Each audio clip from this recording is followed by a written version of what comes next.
The gentle hum of the air conditioning in my office was very different from the storm of thoughts in my head. My name is Anna, and I'm a 28-year-old lawyer. My life now is very different from my chaotic childhood, which I keep hidden even from my closest friends. The quiet of my office was broken by the ringing of my phone. It was an unknown number, but it felt strangely familiar. I picked up the phone with a nervous hand. "Speaking," I said, trying to sound professional and careful. "Anna, it's your father," said the voice. There was a nervousness in his voice that made me feel uneasy. A chill ran through me. It had been over 10 years since I last heard that voice. A voice that used to mean safety and love but now symbolized betrayal and pain. "Why are you calling me?" I asked, my voice sharp as it cut through the silence after he introduced himself. "I'm in trouble, Anna. I need your help with money," he said, his voice cracking a little. Even though he might have been sincere, his request made me feel angry and resentful. "You need my help now, after all these years?" I replied, feeling a mix of disbelief and anger. "Yes, I wouldn't ask if it wasn't serious." "I'm really in a tough spot," he continued, sounding more desperate. "You stopped being my father a long time ago. You can't just call me now and expect me to help," I said firmly, my voice cold and steady. There was a long pause on the line, filled with a heavy silence that felt like a huge, unbridgeable gap between us. "Anna, please. I'm still your dad," he said, trying weakly to reconnect with me. The word dad felt strange and almost shocking. "A dad? You lost that title when you chose her over me," I replied, my words filled with years of buried anger and hurt. "You're my daughter, I thought," he began, sounding both pleading and desperate. "You thought wrong," I interrupted, cutting him off. "You made your choice years ago, and now I've made mine." "Anna, I am sorry. I just need this one favor," he said. The word sorry echoed in my office, sounding empty and meaningless. "Sorry doesn't change the past. I can't help you," I said firmly, and then I hung up the phone. Before I turned 10, my childhood was full of love and laughter. My parents and I lived happily in our small rented house. My mom was a joyful and kind person, and she filled our days with warmth and our nights with stories and dreams. My dad used to be playful and caring, spending evenings playing games with me or teaching me about the world. Our home felt like a happy place where every day was an adventure and every night a sweet dream. But our happy life ended suddenly when my mom passed away unexpectedly. The house that was once full of laughter and love became silent, filled only with memories. I remember walking through the rooms, each one a reminder that she was gone. The loss was too much to bear, not just for me but for my dad too, who had lost the love of his life. But to my surprise and confusion, his grief seemed to fade quickly. Just a few months later, he brought home Marissa, a woman who was going to play a big role in our lives. I remember the day he introduced her, a day that changed my childhood forever. "Anna, this is Marissa. She's going to be staying with us," my dad said one evening. His voice didn't have the warmth I was used to hearing. I looked at Marissa, hoping to see some kindness or friendliness in her, but I found none. She seemed imposing, and her gaze was cold and calculating from the very first moment. I felt a change in the air, a shift that filled me with a sense of dread I couldn't explain. "Hello, Anna," Marissa said. Her voice was smooth but lacked real emotion. Her smile didn't comfort me, it seemed to hide something sinister. In the days that followed, the house felt different, as if the walls themselves were shrinking away from her presence. The happy memories of the past seemed to fade, replaced by a lingering unease that settled everywhere. I kept looking at Marissa, trying to find something nice or kind about her, but her every look and gesture seemed filled with an unspoken hostility. It became clear that she wasn't here to fill the void my mother had left, but to create a new story where I didn't belong. As I watched her move around our home, a home that once felt safe and happy, I couldn't shake the feeling that her arrival marked the start of something bad. The way she looked at me with eyes that seemed to hide more than they showed made me worry about the future. After Marissa arrived, it felt like I was living in a nightmare I couldn't escape. The house, once filled with my mother's laughter and love, now felt cold and unwelcoming. Marissa's presence cast a shadow over everything, turning even simple daily routines into struggles. One morning, as I sat down for breakfast, I noticed my food tasted unusually salty. "Marissa, did you put too much salt in this?" I asked hesitantly. "Oh, did I? It must have been a mistake. Just eat it, Anna. Don't be so picky," she replied, her tone dismissive and almost mocking. The incidents became more frequent and mean-spirited.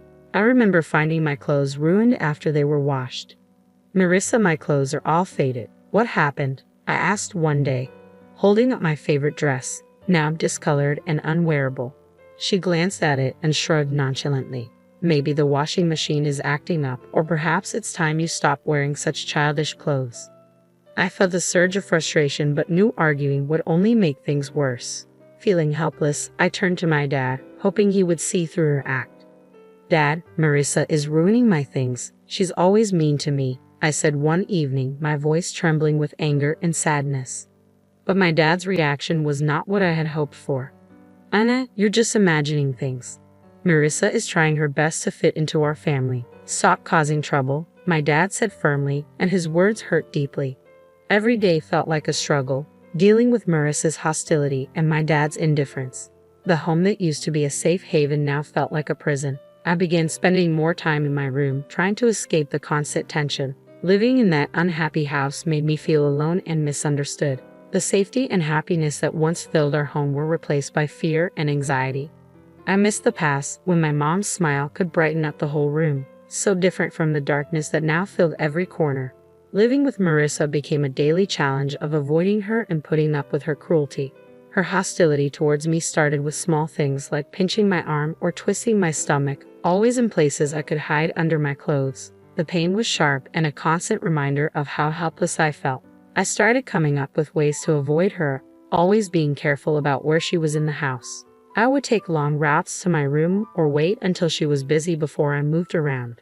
Even with these efforts, there were times when she caught me off guard, and those moments always ended in pain. One day, while I was quietly reading in the living room, Marissa walked in and, for no reason, pinched my arm hard, her nails digging into my skin. I winced in pain but kept myself from crying out. She looked at me with a cold, smug smile before walking away. During one of Grandma's rare visits, she noticed how I was moving cautiously and flinching whenever Marissa's voice echoed through the house. "Anna, is everything okay at home?" Grandma asked, sounding worried. I looked at her, wanting to tell her the truth but afraid and wanting to protect her from worry. "Yes, Grandma, everything's fine, just a lot of schoolwork," I lied, forcing a smile. She seemed unsure but didn't press further. I felt guilty for lying to her but couldn't stand the thought of causing her any stress. That evening, as Grandma was leaving, I saw Marissa watching from the window with a satisfied look on her face. It was clear she enjoyed having control over me, that she could hurt me and get away with it. Her smug expression was a clear sign that she saw herself as the one in charge and me as a powerless victim in her cruel game. I went to my room, feeling trapped in a cycle of abuse and silence. The physical pain from Marissa's pinches and twists was tough, but the emotional pain was even worse. School was my escape, a place where I could briefly forget the misery at home. But even at school, the shadows of my home life began to follow me.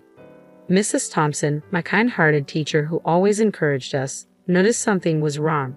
One day, as I handed in my homework, she gently took my wrist and saw the bruises on my arm. "Anna, what happened here? These look like bruises," she said, sounding worried. I quickly pulled my arm back, covering the bruises with my sleeve. "It's nothing, Mrs. Thompson. I fell while playing," I lied, not meeting her eyes. Mrs. Thompson didn't seem convinced. "Anna, if something is wrong or if someone is hurting you, you can tell me. It's important to speak up," she said, looking at me with concern. I wanted to tell Mrs. Thompson everything about Marissa and how I lived in fear, but I couldn't find the words. Instead, I forced a smile and said, "Really, Mrs. Thompson, I'm fine. It was just a silly accident." She looked at me thoughtfully, then nodded slowly. "Okay, Anna, but remember, my door is always open. You're not alone," she said with a reassuring smile. I nodded, feeling a lump in my throat.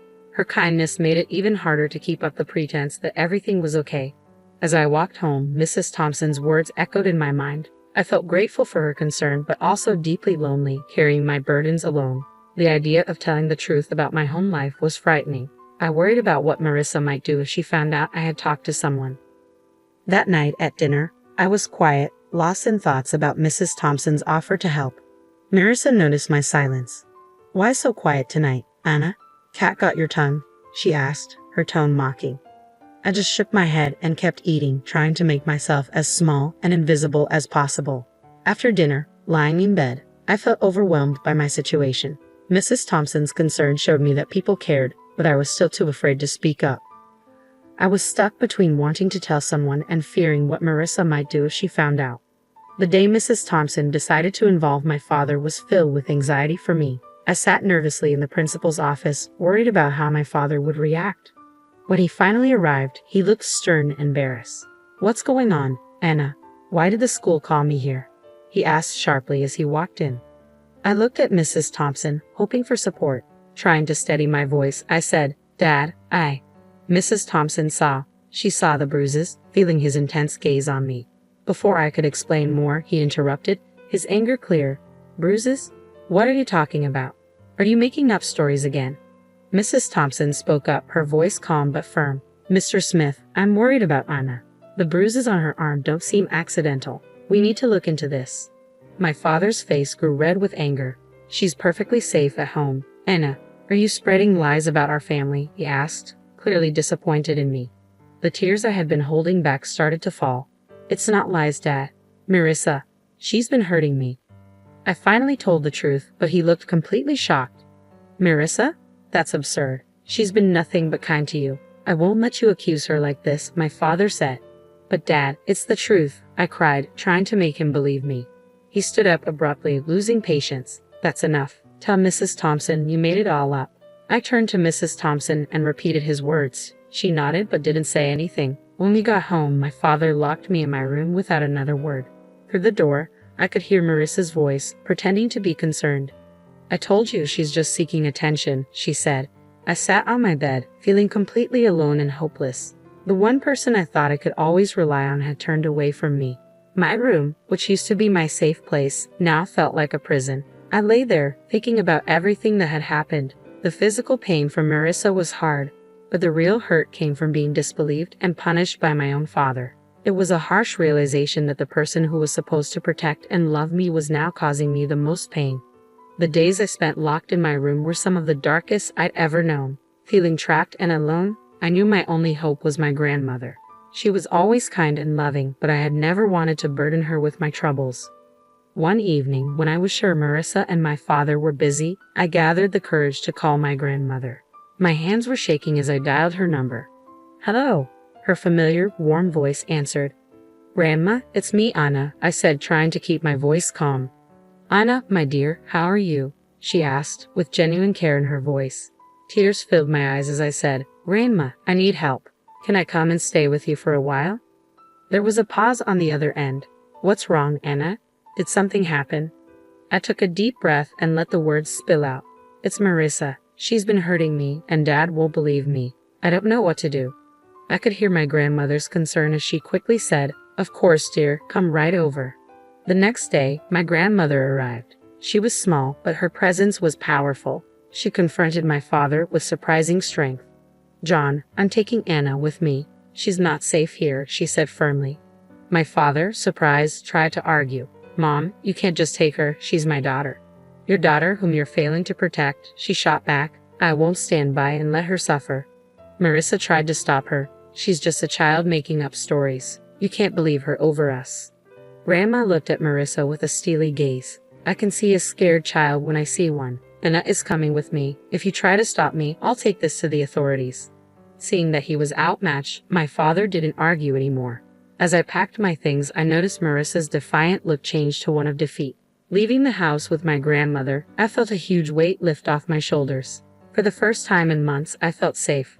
The car ride to Grandma's was quiet, but her presence was comforting. When we arrived, she turned to me and said, "You're safe now, Anna. You don't have to worry anymore." In Grandma's house, I found the love and security that had been missing from my life. It was a place where I could heal and regain my strength. The difference between her warm home and my father's cold house was huge. For the first time in a long while, I felt like I could finally breathe, free from the fear and anxiety that had taken over my life. Years had passed since I left my father's house to live with my grandmother. Her home had been a safe haven full of love and healing. But time brought change, and my beloved grandmother passed away, leaving the huge emptiness. At her funeral, my father and Marissa showed up. Their faces showed fake sadness and hidden excitement. They seemed more interested in what they might get from her passing than truly mourning her loss. After the funeral, when we gathered at Grandma's house, Marissa quickly made her move. "Well, Anna, I guess you'll need to find a new place to live now. This house and everything in it belongs to your father now, she said, her voice barely hiding her pleasure. My father nodded, looking around as if planning what to do with the house. I couldn't help but smile, which seemed to confuse them. Actually, you're wrong, I said confidently, surprising them with my tone. What do you mean? My father asked, looking confused. I took a deep breath, enjoying the moment. Grandma left a will. She left the house and a lot of money to me, I'd explained, watching their faces go from confused to shocked. But you're just a child. I'm your father. I should be in charge of your inheritance, my father stammered, clearly feeling entitled. Marissa added, her voice sharp, yes, until you're of age, your father will manage your property. Their reactions were almost funny. You didn't even bother to wish me a happy birthday. I turned 18 a month ago. I'm legally an adult now. I make my own decisions, I said firmly, enjoying the look of realization on their faces.